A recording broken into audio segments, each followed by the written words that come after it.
노라. 아멘. 1896년에 쓰여진 책이 한 권 있습니다. 전에도 잠깐 한번 제가 말씀드린 적이 있는데, 예수님이라면 어떻게 하실까라는 책이 1896년에 쓰여진 책입니다. 아직 이 책을 읽어보시지 않으신 분이 계신다면, 이거 기독교 고전 중에 한 권인데요. 신앙생활 하면서 꼭 한 번 정도는, 한 번 이상 이 책을 읽어봤으면 좋겠습니다. 안에 있는 게 소설입니다. 소설이기 때문에 되게 재미있기도 하지만 또 우리에게 굉장한 도전도 되고 교훈도 많이 주는 책입니다. 이 책은 미국의 레이몬드라고 하는 도시를 배경으로 하고 있는데, 그 도시의 한 교회에 한 실직자가, 인쇄공을 하던 실직자가 그 교회를 찾아옵니다. 그래서 목사님을 만나서 이러한 질문을 던지죠. 자기가 지금 실직을 했는데 이렇게 힘든 상황에서 그리스도인은 어떻게 살아야 합니까? 예수님이라면 어떻게 하셨을까요? 이런 질문을 던집니다. 목사님은 그 질문을 받고서 곰곰이 생각을 하는데, 문제는 그 질문을 던지고 이 실직자가 심장마비로 죽어버립니다. 갑자기 심장마비로 죽게 되는 겁니다. 그걸 경험한 목사님은 이 실직자가 마지막에 던졌던 이 질문, 그가 죽기 직전에 바로 했던 그리스도인은 이렇게 힘든 상황에서 어떻게 살아야만 하고, 그리고 하나님이라면, 예수님이라면 어떻게 하셨을까라는 이 질문을 곰곰이 생각하다가 이렇게 합니다. 그 교회의 모든 성도들에게 이 이야기를 하고, 그리고 1년간 예수님이라면 어떻게 하셨을까라는 이 질문에 답을 하면서, 그 질문을 우리의 삶의 기준으로 삼고 답을 하면서 1년간 신앙생활을 하자라고 성도들에게 도전을 합니다. 그래서 이 책의 내용은 그 1년간 신앙생활을 하면서 그들이 겪는 일들, 그 질문에 응답을 하면서 겪고 있는 많은 놀라운 변화들, 그 일들을 이 책에서 기록해내고 있습니다. 사실 우리의 신앙의 근본은 예수 그리스도입니다. 그래서 예수님이 어떻게 하셨을까? 예수님이 무슨 생각을 하는가? 예수님의 뜻은 무엇인가? 이게 우리가 알고 싶어하고 우리의 신앙에서 가장 핵심적인 질문이라고 말할 수 있습니다. 지금 우리가 보고 있는 이 로마서도 마찬가지입니다. 이 로마서도 우리가 로마 교회를 향해서 도대체 예수님은 어떤 메시지를 전하고 무엇을 원하고, 예수님은 로마 교회 안에 예수님이 계신다면 어떻게 하셨을까? 이러한 질문을 가지고 바울이 지금 쓰고 있는 것이고, 바울이 그 질문에 답하고 있는 게 이 로마서라고 이야기할 수 있습니다. 지금 이제 로마서가 거의 끝나가죠. 오늘이 15장이고 다음에 이제 16장, 2장만 남았는데, 사실은 오늘이 로마서의 결론이라고 말할 수 있습니다. 왜냐하면 로마서 15장 14절 이후부터는 16장은 이제 여러 사람들에 대한 안부 인사고, 15장 뒷부분은 앞으로 바울이 어떠한 사역을 앞으로 해나갈지, 자기의 사역에 대한 방향에 대해서 설명해 주는 겁니다. 그러니까 로마 교회를 향해서 로마 교회에게 주는 메시지는 오늘이 결론입니다. 15장 1절에서 6절까지는 지난 14장부터 해왔던 얘기의 소결론이라고 말할 수 있고, 7절부터 13절은 12장부터의 결론, 좀 더 확장하면 로마서 1장부터 지금까지 해왔던 내용의 결론이 오늘 말씀입니다. 근데 이 결론의 주제를 보면, 오늘 우리가 읽었던 말씀의 주제를 보면 그게 대인관계입니다. 사람과 사람 사이의 관계, 이게 이 결론의 주제입니다. 그러니까 하나님과의 관계를 바탕으로 한 그 바탕 위에서 사람과 사람 사이에 어떤 관계를 맺느냐, 이게 로마서의 결론이고 주제입니다. 기억하시면 좋겠는데, 로마서 14장, 제가 한 3번에 걸쳐서 설교를 했던 14장의 내용이 뭐였냐면, 믿음이 연약한 자, 나하고 문화가 다르고 생각이 다르고 가치가 다르고 그리고 교육받은 것이 다르고 하는 일이 다른, 그렇게 다른 사람들, 나와 참으로 다른 사람들을 향해서 비판하거나 비방하거나 비난하지 말라. 음식 문제, 절기 문제, 즉 이래도 되고 저래도 되는 그 문제를 가지고 형제를 망하게 하지 말아라. 하나님의 일을 망가뜨리지 말라. 이게 14장의 내용이었습니다. 그리고 지금 이야기하고 있는 건 뭐냐면, 15장에 딱 들어서면서 이렇게 얘기하죠. 믿음이 강한 자인 우리는 어떻게 해야만 하느냐. 이게 이제 15장에 시작되는 겁니다. 15장 1절을 다시 한번 보겠습니다. 15장 1절 다시 한번 같이 읽어보도록 하겠습니다. 1절입니다. 시작. 믿음이 강한 우리는 마땅히 믿음이 약한 자의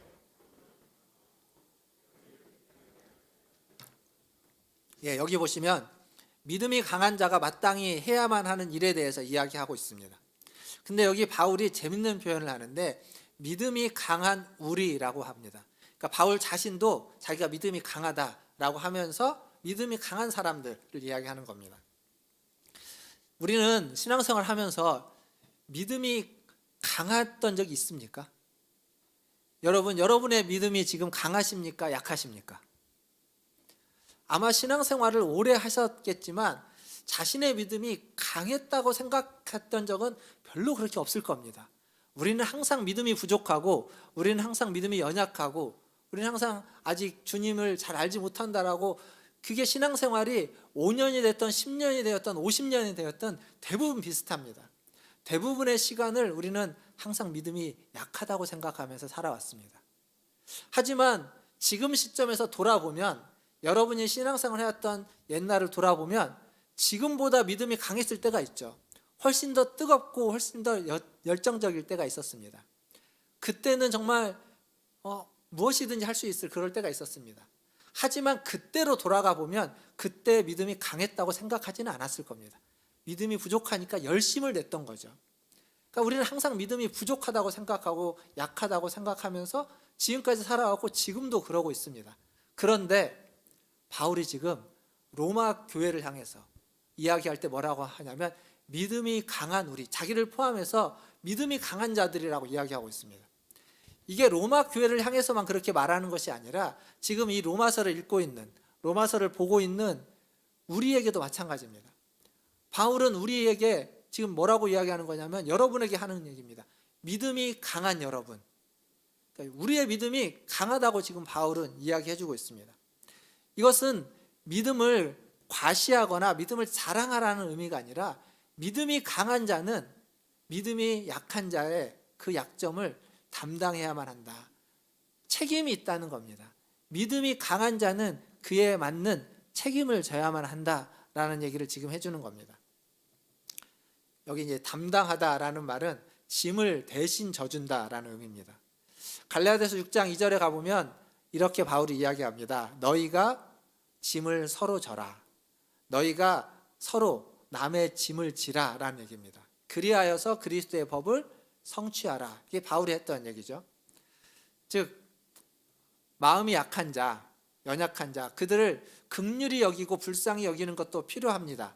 그러나 마음만으로 불쌍히 여기는 데서 머물러 있지 말고 실제로 그의 짐을 대신 져줘야만 한다.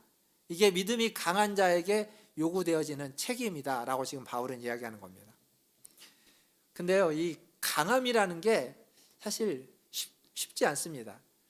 우리에게 강한 힘이 있고 강한 능력이 있고 어떤 권세가 있으면 그 강함을 우리는 보통 어떻게 사용하냐면 내가 그 강함을 누리고 그 강함을 사용함에 있어서 약한 자들을 이렇게 도구로 사용하거나 짓밟고 사용하거나 그 위에 군림하는 경향이 있습니다. 그러니까 강한 믿음이 있다는 건 자칫하면 믿음이 약한 자들 위에 군림하게 되는 경향이 생기는 겁니다. 그게 사람이 어찌 보면 본능입니다. 우리는 힘이 있고 뭔가 강한 게 있으면 약한 자들을 무시하고 그 위에 군림하려고 하는 경향들이 있습니다. 그런데 지금 바울은 강한 자는 약한 자들 위에 군림해야 되는 것이 아니라 강한 자는 약한 자의 짐을, 약한 자의 약점을 대신 져줘야만 한다. 그 옆에서, 그 밑에서 그를 위해서 대신 짐을 져줘야만 한다라고 지금 이야기하고 있습니다. 이게 성경이 말하고 있는 강한 자입니다. 강하기 때문에 약자 위에 군림하는 것이 아니라 그 강한 힘으로 약한 자 위에 군림하려고 하는 우리의 본성은 억누르고, 본성은 누르고 약자 밑에서, 약자 옆에서 그의 짐을 대신 져주는 것, 그게 진짜 강한 자다라고 지금 성경은 이야기해주고 있습니다. 사실 여기 계신 여러분들, 아까 제가 그런 말씀을 드렸죠. 예전에 우리를 돌아보면 열심히 있었을 그때, 지금보다 훨씬 믿음이 좋았다고 말하고 있는 그때, 그때 여러분은 믿음이 강한 자로서 살아갔던 삶이 분명합니다. 아마 여러분은 그때 여러분의 시간을 그리고 돈을 그리고 열정을 뭐 여러 가지 것들을 들여서 다른 사람들을 섬기고 주일학교 아이들을 섬기고 청년들을 섬기고 밥해 먹이고 그들을 위해서 기도해주고 그런 삶을 살았을 겁니다. 그렇게 헌신적으로 살았을 겁니다. 그때 여러분의 믿음은 지금보다 훨씬 더 뜨겁고 열정적이고 강했다고 이야기할 수 있을 겁니다. 지금은 그에 비하면 그러지 못한 모습들이 우리에게 있을 겁니다. 그러나 그렇다고 우리의 믿음이 사라지거나 없어진 건 아닙니다. 아마 그렇게 돌보고 입히셨을 때 그때 여러분의 그 강한 믿음은 분명히 약한 자의 짐을 대신 져주는 믿음이었을 겁니다. 여러분만 그런 것이 아니라 저도 그랬던 적이 있습니다. 지금보다 이전에, 지금보다 예전에 더 열심히고 더 뜨거웠을 때가 있죠. 제가 결혼하고 얼마 안 됐을 때인데, 결혼하고 얼마 안 됐을 때 저희 집에 저희 아내가 후배를 한 명 데리고 왔습니다. 지금 생각해 보면 그 친구가 집에서 쫓겨난 건지 집에서 그냥 뛰쳐나와 가출을 한 건지는 잘 모르게 기억이 잘 안 나는데, 어쨌거나 저희 집에 와서 신혼 초에, 결혼하고 얼마 안 됐는데 저희 집에 와서 몇 주를 살았습니다. 저희 집에 신혼 초에 집이 얼마나 컸겠습니까? 침대에 있는 안방 하나하고 그 책상 있는 작은 방 하나 이렇게 두 개 있었는데, 그 친구가 오니까 어떻게 했을까요? 그 친구를 작은 방으로 보낼 수는 없고 저희 아내랑 같이 침대에 있는 방에서 자라고 하고 제가 작은 방으로 쫓겨나가지고 거기서 살았죠. 근데 그게 한 번으로 끝났느냐? 그 친구가 가고 나니까, 그 후배가 가고 나니까 나중에 친구가 또 왔습니다. 그 친구는 이제 그 남자친구 사귀는 건 문제 때문에 집에서 쫓겨났어요. 아버지가 집에 들어오지 못하게 해가지고 갈 데가 없어갖고 저희 집에 와서 한 몇 달 살았을 겁니다. 근데 그게 끝이냐? 또 있습니다. 이제 거기도 집에서 같이 이혼 막 갈등 때문에 막 싸우고 그래가지고 저희 집에 와가지고 또 몇 개월 있었습니다. 그리고 또 한 번 있는데, 그때는 이제 남편이 알코올 중독자여서 아내를 때립니다. 그래가지고 어떻게 하다가 더 이상 못 버틴 것 같아서 밤에 저희가 가가지고 그 아내들과 그 애가 셋인데 애 셋까지 다 데리고 왔습니다. 저희 집에서 한 몇 주 있으면서 이제 집으로는 못 돌아가니까 기거할 때를 찾아가지고 막 수소문을 해가지고 찾아서 다른 데로 이렇게 갔습니다. 제가 어땠을까요? 좋았을까요? 힘들었을까요? 한 번도 힘들다고 생각해 본 적이 없습니다. 그냥 그게 별로 힘들지 않았습니다. 그 사람이 지금 겪고 있는 일이 힘드니까 잠깐 우리 집에 와서 뭐 안방에서 자나 작은 방에서 자나 침대에서 자나 바닥에서 자나 그냥 잠만 잘 자면 되는 거고, 그게 그렇게 불편했던 기억이 한 번도 없습니다. 근데 지금 똑같이 하라고 하면 한숨이 한 번 훅 쉬어질 것 같습니다. 그때는 하나도 힘들지 않았습니다. 그때는 그렇게 불편하지도 않았습니다. 왜 그랬을까요? 자연스럽게 다른 사람의 짐을 대신 져주는 것을 할 수 있었던 겁니다. 그게 뭐 하려고 애쓴다고 되는 게 아닙니다. 아마 여러분들도 그랬을 겁니다. 여러분들도 우리가 다 그랬습니다. 지금 그렇게 하라고 하면 한숨을 쉬어지고 좀 이렇게 할 수 있을까 걱정도 되긴 하지만, 아마 지금도 우리가 할 수 있는 영역 안에서, 할 수 있는 범위 안에서 우리는 여전히 남의 짐을 지고 살아갈 겁니다. 그게 믿음 있는 사람의 삶의 모습이기 때문에 그렇습니다. 야고보서 2장에 가보면 이런 말씀이 있습니다. 2장 14절부터 16절까지 뭐라고 적고 있냐면, 내 형제들아, 만일 사람이 믿음이 있노라 하고 행함이 없으면 무슨 유익이 있으리요? 그 믿음이 능히 자기를 구원하겠느냐? 만일 형제나 자매가 헐벗고 일용할 양식이 없는데 너희 중에 누구든지 그에게 이르되 평안히 가라, 덥게 하라, 배부르게 하라 하며 그 몸에 쓸 것을 주지 아니하면 무슨 유익이 있으리요? 그러니까 말을 하는 겁니다. 배부르게 하라, 먹어라, 평안하라.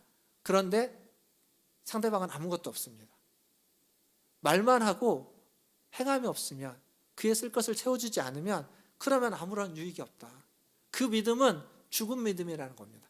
살아있는 믿음은 말도 하고 마음도 있지만 실제로 그를 도와주는 것, 실제로 그에게 먹을 것을 주는 것, 실제로 그의 짐을 대신 져주는 데 있다라는 겁니다. 마음으로 이웃의 그 형편에 동정하고 공감하고 함께 아파하는 거 필요합니다. 그건 절대적으로 중요합니다. 그러나 거기에서만 머물러서는 안 된다는 겁니다. 믿음이 강한 자는 믿음이 연약한 자의 그 약점에 그 짐을 대신 져주는 데까지, 아주 구체적이고 실제적으로 도와주는 데까지 이를 수 있어야 되는 겁니다. 그게 모든 걸 다 할 수 있다는 의미는 아니지만 우리가 할 수 있는, 내가 할 수 있는 데 안에서의 아주 작은 것을 실천하는 것. 저는 오늘 예배드리는 우리 문화춘절교회 믿음이 강한 우리 모든 성도들이 바로 이러한 믿음이 강한 자로서의 삶을 살아가시기를, 연약한 자의 그 약점의 짐을 대신 져주는 삶을 사시기를 주님의 이름으로 축원드립니다. 이 믿음이 강한 자는 믿음이 약한 자의 짐을 대신 져주면서 그를 기쁘게, 자기를 기쁘게 하는 것이 아니라 그를 기쁘게 해야만 합니다. 그런데 이렇게 약자를 돕는 게 자연스럽게 되지는 않습니다. 아까 제가 말했던 그때 그냥 어렵지 않았다고 했습니다. 어렵지 않았다는 거지 그게 자연스러운 거라고 생각되지는 않습니다. 누군가를 돕는 건 쉽게 되는 게 아닙니다. 그리스도를, 오늘 말씀을 보니까 그리스도를 본받아야 되는 일이다 이렇게 얘기하고 있습니다. 우리가 읽었던 본문 5절과 6절을 다시 한번 보겠습니다. 5절과 6절을 보면 이렇게 적혀져 있습니다. 제가 읽어보겠습니다. 이제 인내와 위로의 하나님이 너희로 그리스도 예수를 본받아 서로 뜻이 같게 하여 주사 한 마음과 한 입으로 하나님 곧 우리 주 예수 그리스도의 아버지께 영광을 돌리게 하려 하노라. 여기 다른 사람의 짐을 대신 져주는, 그리고 다른 사람을 돕고 섬기는 일이 내 노력과 내 힘, 내 의지로 되는 것이 아니라 여기 뭐라고 되냐면 예수 그리스도, 그리스도 예수를 본받아야 되는 일, 그리스도 예수를 본받아야 되는 일입니다. 그런데 그리스도 예수를 본받는 것도 마찬가지로 내 힘과 노력으로 되는 일이 아닙니다. 내가 그리스도를 본받아야지, 내가 그리스도를 따라가야지 라고 내가 애쓰는 것이 필요하지만 그것으로 그게 자연스럽게 되지 않습니다. 뭐가 필요하냐면 오늘 5절에 보니까 인내와 위로의 하나님이 너희로 그리스도 예수를 본받게 하신다라고 얘기하고 있습니다. 그러니까 내가 그리스도 예수를 본받는 것이 아니라 내가 그리스도 예수를 본받을 수 있도록 누가 그 일을 하시냐면 인내와 위로의 하나님이 해주시는 겁니다. 즉 하나님이 우리가 그리스도를 본받게 해주신다는 겁니다. 그러니까 내 노력만으로는 안 되고 하나님이 해주셔야만 되는 일입니다.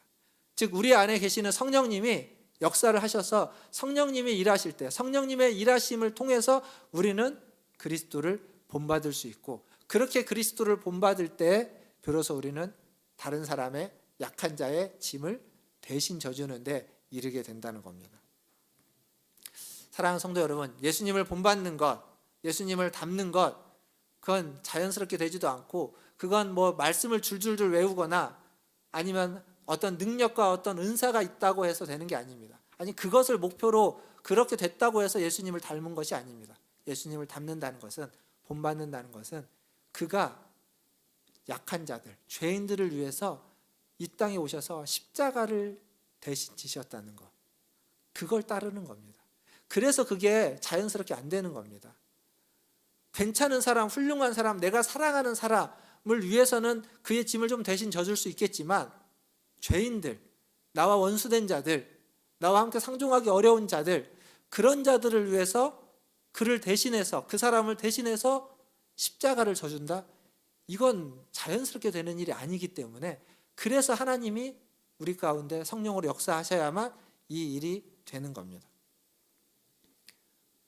나보다 연약한 사람, 그들을 감싸고 그들을 용납하는 것, 내 주장과 내 생각을 내려놓고 그들을 감싸고 용납하는 것, 그것이 그리스도를 닮고 그리스도를 본받는 것이 됩니다. 이렇게 그리스도를 본받아서 무엇을 하기 위해서 그리스도를 본받게 하냐면 하나님께 영광을 돌리기 위해서입니다. 이게 5절과 6절 아까 읽었던 말씀입니다. 그러니까 하나님께 영광을 돌리는 일은, 하나님께 영광을 돌리는 일은 내가 열심히 노력하고 수고해서 상을 받는 게 아닙니다.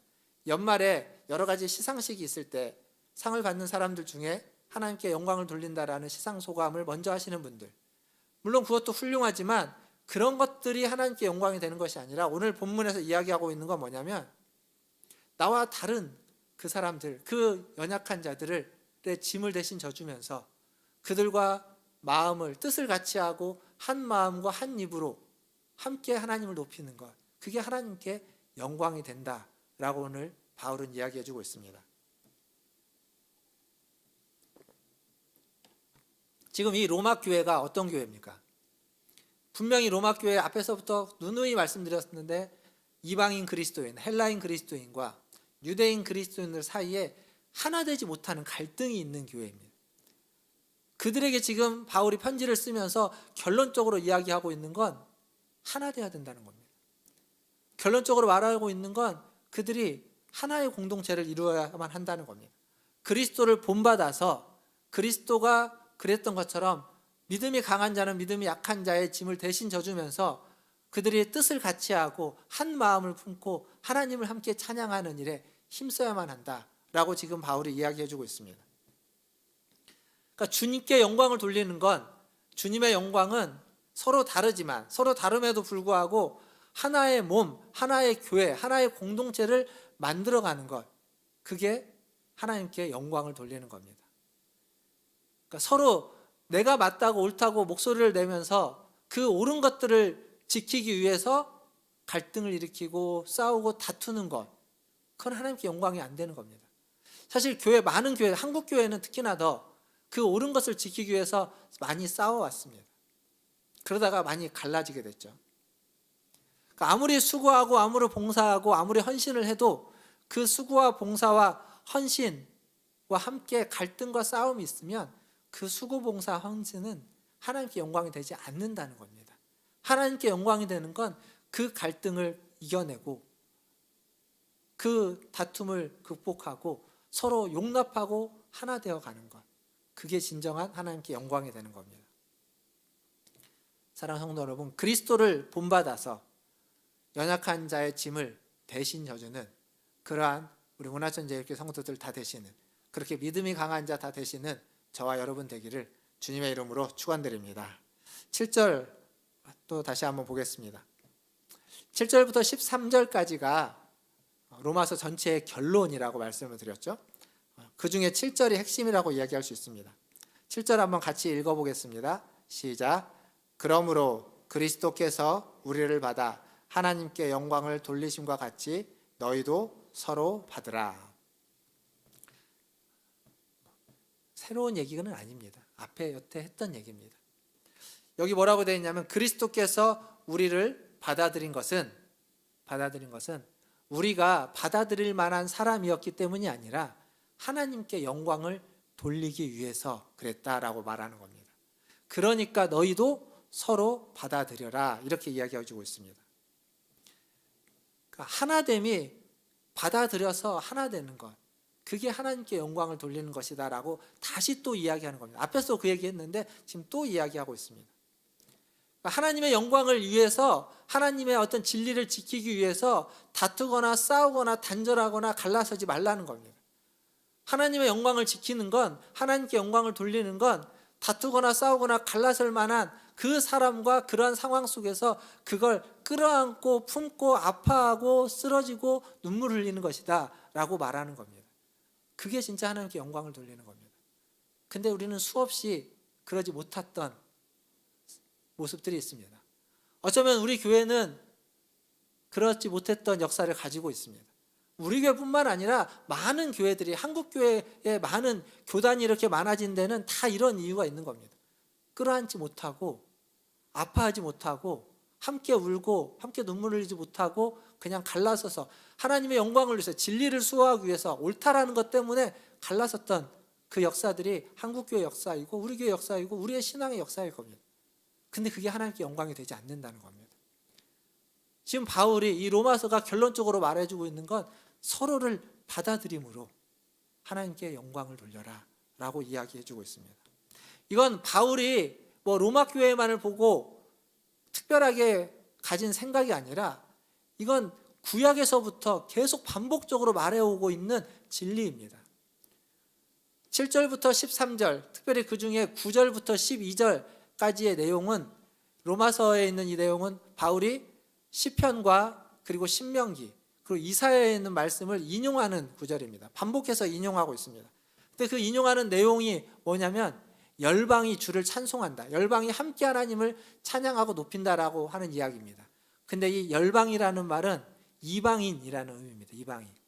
그러니까 유대인과 이방인이 함께 하나님을 찬양하고 유대인과 이방인이 함께 하나님을 높이는 이 그림은 구약에서부터 맨 처음 하나님이 했던 그 신명기에서 시편에서 이사야에서 구약에서부터 꿈꿔오던 그림입니다.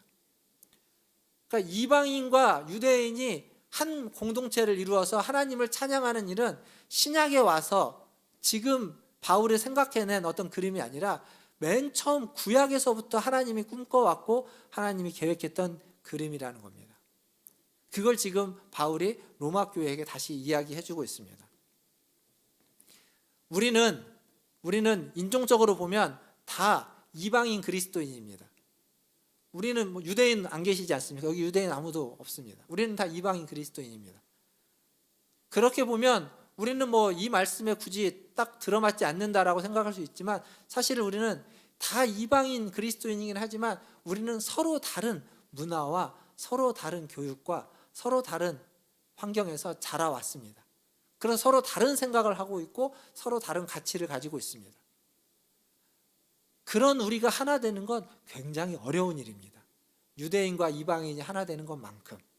그래서 우리가 하나 될 때 비로소 하나님께 영광을 돌릴 수 있다는 겁니다. 지금 로마서의 결론이 그래서 우리에게도 꼭 필요한 결론이 되는 겁니다.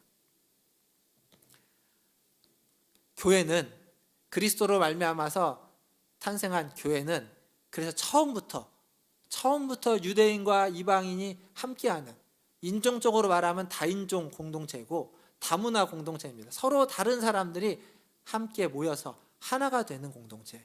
교회는 처음부터 그랬습니다. 그래서 교회가 참 어려운 겁니다. 그냥 마음 맞고 뜻이 많고 같은 일을 하는 사람들끼리 어떤 이익을 같이 하고 이해가 같은 사람들끼리 모여있는 공동체는 그 목적이 달라지고 내랑 뜻이 다르면 나가면 되는 겁니다.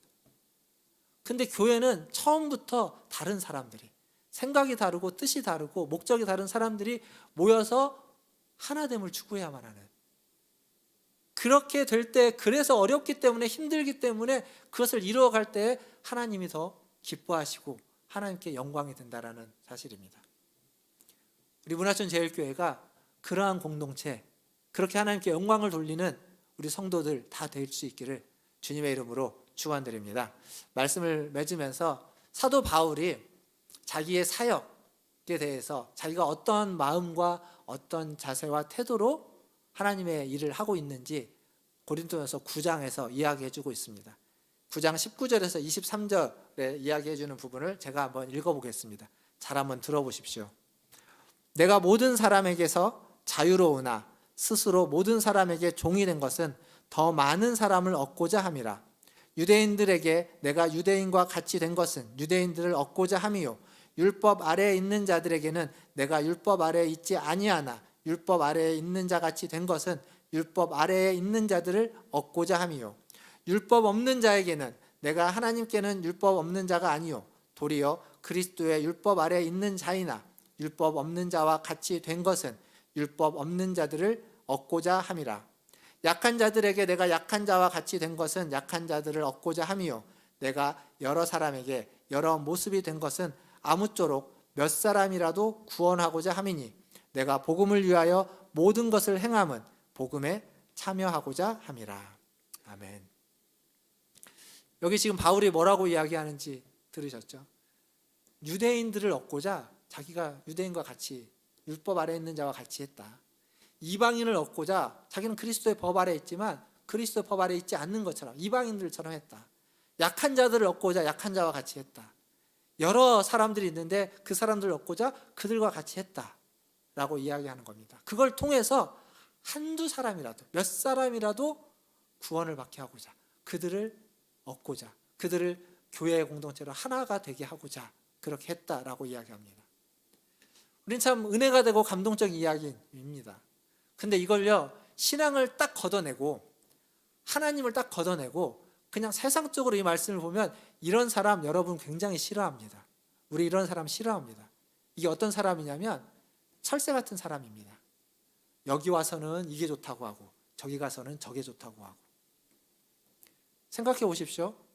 여기에서는 이 사람들한테는 이 사람도 당신들이 최고고 나도 당신들하고 똑같다 얘기하고, 저기 가서는 저 사람들한테 나는 당신들이 너무 좋다고, 난 당신들하고 함께 할 거다, 당신들 너무 귀한 사람이라고 서로 싸우고 있는데, 이해하기 쉽게 보수 진영에 가서는 보수 최고라고 하고 진보 진영에 가서는 진보 최고라고 하는 사람, 그런 사람 여러분 상종하고 싶습니까? 안 상종하고 싶습니까? 우리 그런 사람 싫어합니다. 줏대도 없고요, 자존심도 없고, 그냥 뭐 여기 붙었다 저기 붙었다, 자기의 이해만을 위해서 왔다 갔다 하는 사람, 이런 사람 우리는 믿을 수 없는 사람이라고 이야기합니다.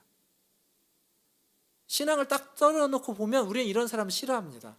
근데 지금 바울이 자기는 이런 사람이 되어서, 왜 이런 사람이 됐냐면 어떻게 하든지 한 사람이라도 몇 사람이라도 구원받게 하고자, 어떻게 해서든지 하나님의 교회답게 만들고자, 이런 사람이 다른 사람들이 뭐라고 하든 이런 사람이 되겠다라는 겁니다.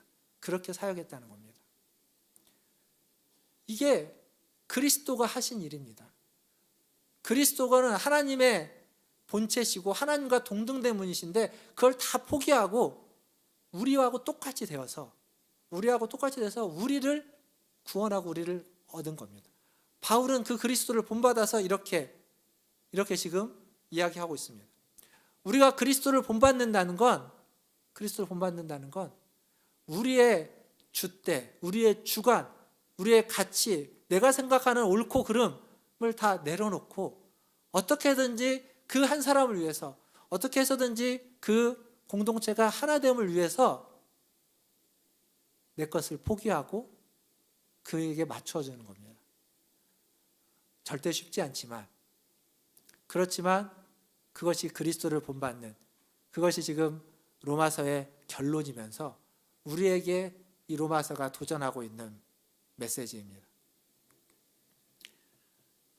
사랑하는 성도 여러분, 내가 기뻐하고 내가 좋아하고 내가 즐거워하는 것, 그것이 아니라 한 영혼이 소중하기 때문에 그 나의 기쁨이 아닌 다른 사람의 기쁨을 위해서 수고하려고 노력하는 것, 잘 되는 일은 아닐지라도 예수님이 그랬던 것처럼, 바울이 그랬던 것처럼 자신을 내려놓고 약한 자의 짐을 대신 지면서 하나 되는 교회 공동체를 이루어가고자 애쓰는 것, 그것이 바로 오늘 이 본문, 이 로마서의 결론입니다.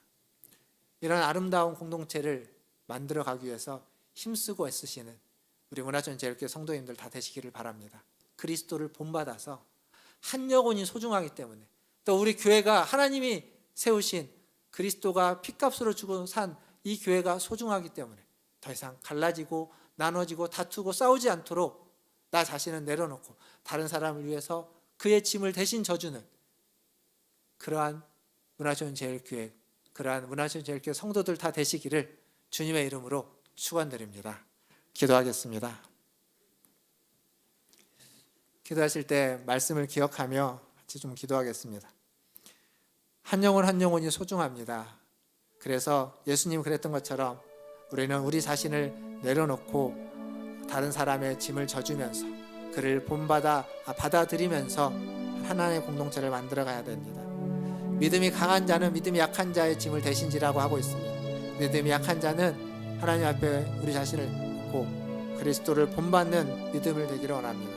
그리스도를 본받는 믿음으로 살아갈 수 있게 해달라고 우리 같이 한 목소리로 기도하며 나아가겠습니다. 기도하겠습니다. 하나님,